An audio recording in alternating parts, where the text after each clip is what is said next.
திருவள்ளூர் மாவட்டம் பள்ளிப்பட்டு பகுதியில் நள்ளிரவில் கனமழை கொட்டி தீர்த்த நிலையில் காட்டாற்று வெள்ளம் ஊருக்குள் புகுந்து சேதம் ஏற்பட்டிருக்கிறது. கூடுதல் விவரங்களை செய்தியாளர் மணிகண்டன் வழங்க கேட்போம். மணிகண்டன், வணக்கம். சேத விவரம் என்னவா இருக்கு? விவரங்கள். வணக்கம். திருவள்ளூர் மாவட்டம் திருத்தணி, பள்ளிப்பட்டு, பொழுதுப்பேட்டை ஆகிய சுற்றுவட்டார பகுதிகளில் நேற்று இரவு கனமழை கொட்டி தீர்த்தது. பள்ளிப்பட்டு பகுதியில் 15 சென்டிமீட்டர் மழை பெய்ததால் பள்ளிப்பட்டு அருகே நெடியம் ஊராட்சிக்கு உட்பட்ட வெங்கம்பேட்டை அருந்ததி காலனி கிராமம் முழுவதும் நள்ளிரவில் மழைநீர் சூழ்ந்து கொண்டு வீடுகளுக்குள் முழங்கால் அளவிற்கு மழை நீரானது தேங்கி நின்றதால் இதனால் கிராம மக்கள் கடும் அவதி அடைந்தனர்.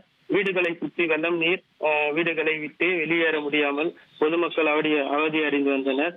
முழங்கால் அளவிற்கு மழை நீரானது வீடுகளுக்குள் புகுந்ததால் அக்கம் பக்கத்தில் உள்ள குடும்பத்தினர் ஊராட்சி ஒன்றிய தொடக்கப்பள்ளியில் பாதுகாப்பாக தங்க வைத்தனர். கிராம மக்கள் காட்டாற்று வெள்ளம் வீடுகளுக்கு புகுந்ததால் அரிசி, பருப்பு உள்ளிட்ட வீடு உபயோக பொருட்கள் அனைத்தும் மழைநீரில் நனைந்து வீணாகி குடும்பத்தினர் பெரும் பாதிக்கப்பட்டனர். முகாமில் தங்க வைத்த மழை நீரால் பாதிக்கப்பட்ட மக்களுக்கு அரசு சார்பில் நிவாரணம் வழங்க வேண்டும் என்று பாதிக்கப்பட்ட மக்கள் கோரிக்கை விடுக்கின்றனர்.